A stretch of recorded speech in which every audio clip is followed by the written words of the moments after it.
Welcome to my Vision News. Where I'm recording this video from a public park where I had to stop to record this video. I was traveling. Some news stories for you. Firstly, first passenger flight has at last landed in Mekelle Tigray's capital. How many passengers were on board? And secondly, a bomb blast is being reported in Oromia. It happened yesterday. Several civilians were injured. And lastly, you know that Djibouti's president is in Somalia. He's arriving in Somalia. All regional presidents are welcoming him. They are in Mogadishu, except one regional president. Who is he? Why isn't he there? Firstly, viewers,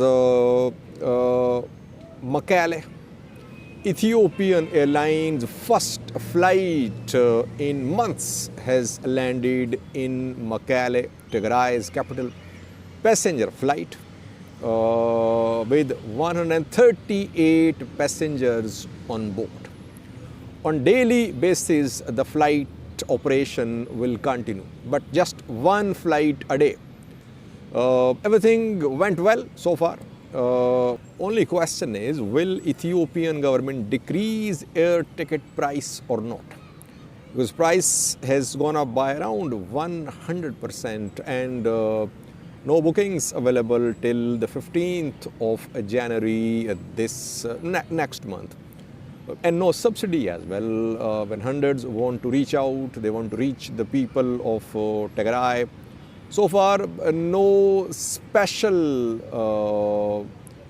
announcement by the government to help those who want to reach the people of Tigray, but they cannot because tickets not available, and the available tickets are being sold for very high prices. And secondly, no by road access to Tigray is available. I think by road access to Tigray, transport between Tigray and Amhara, Tigray and Afar, Mekelle, Alamata, Mekelle, Koram, this transport should be allowed to proceed because if it happens, you'll see less pressure upon Ethiopian Airlines. Secondly, Oromia region of Ethiopia, where a bomb blast is being reported.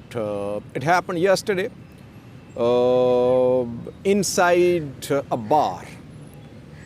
Police confirmed the incident today. We received some information yesterday about this blast, but we are trying to get some official confirmation. Now, police officials, they have confirmed this incident. It happened in Adama. Adama, obviously in the Oromia region of Ethiopia. 7 people were injured in this blast at a bar, and 11 arrests have been made by police so far. Who could be behind this incident?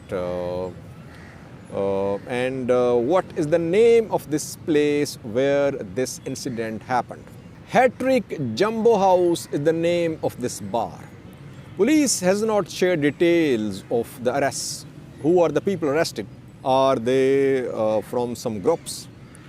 Was it an individual act or some organized group is behind this attack? It's not clear.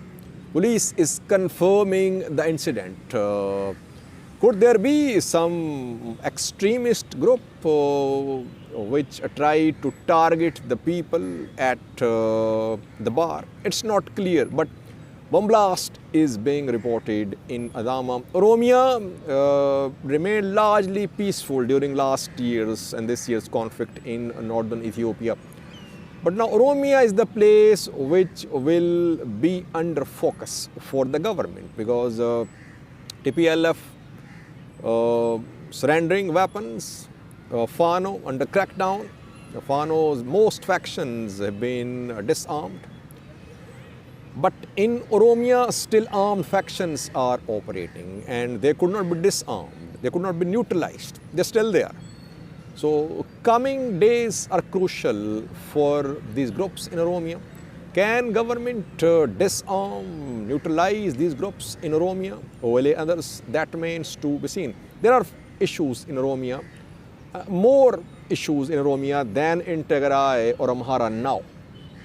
There were issues in Tigray more last year than Amhara as well. But I think Oromia will be challenging for the government in coming days. Thirdly, viewers, Djibouti's president is arriving in Somalia.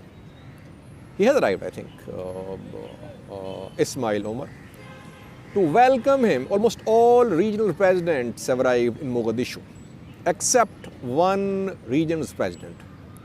Saeed Abdullahi Dini is Puntland's